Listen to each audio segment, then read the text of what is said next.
I think people are going to have to get a little bit more strategic about how they take those capital gains over time and potentially find different strategies to minimize the tax impact on those embedded gains that they have. What's the number one secret to the definition or building a successful retirement?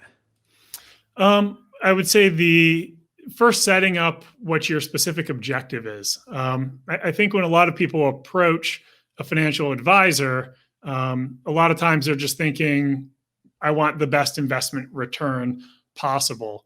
But I think if you were to truly have somebody sit down and to try to say, let's think 15, 20 years in the future, how do you want your life to be? Like, what do you do on a daily basis? Where do you live? Who do you see? What do you do?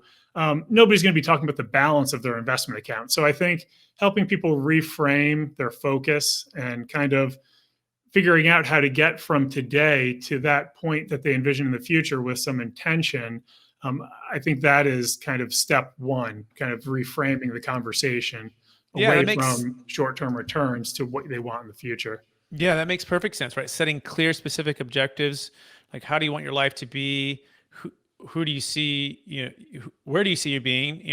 Who do you see you being? What do you see yourself doing? All of those those key factors. And I think more and more people are looking for time, energy, stress, and location freedom, right? We're both in California. Right. You're in Santa Barbara, which is arguably one of the most expensive, not top 5 in the state of California, right? It's beautiful. It's an amazing area. It's one of a kind. I'm in Northern California, also very expensive as well. And you're seeing a lot of people who are looking for location freedom, time freedom, stress freedom, some tax, maybe a little more tax freedom, right? So what's been the biggest part of the definition of success for retirement as it pertains to some of these folks that you're seeing maybe downsizing or retiring, especially out of California? Any kind of trends or things that you're noticing? So I think I'm going to answer a question slightly differently, but I think a trend that could be presenting themselves, particularly for real estate investors and kind of lending itself directly to your business is, for a long period of time, a lot of people that are real estate investors have focused on building their portfolio and their net worth through continually deferring, their gains through 1031 exchanges into bigger and bigger properties. And I think with what we're seeing in DC right now, continually you're seeing real estate being one of the items that has gotten away without being attacked from a tax perspective, but constantly into the discussion. So I think coming up with strategies that go beyond just defer, then die and pass on all of that wealth to your heirs. I think people are going to have to get a little bit more strategic about how they take those capital gains over time and potentially find different strategies to minimize the tax impact on those embedded gains that they have. Yeah, I couldn't agree with you more. In fact, that's part of why the 1031 is under fire.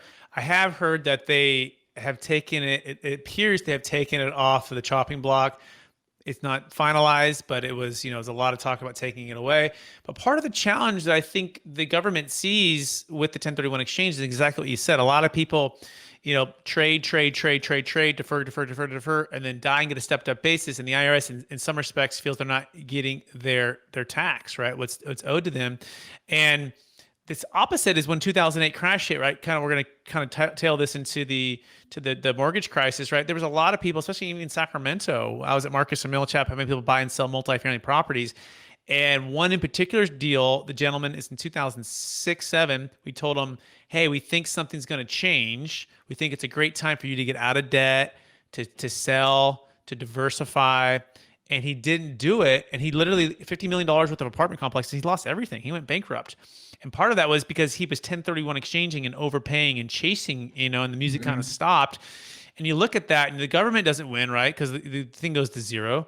Obviously, the person doesn't win there. And the biggest thing is they didn't have liquidity, diversification, and then the tax deferral.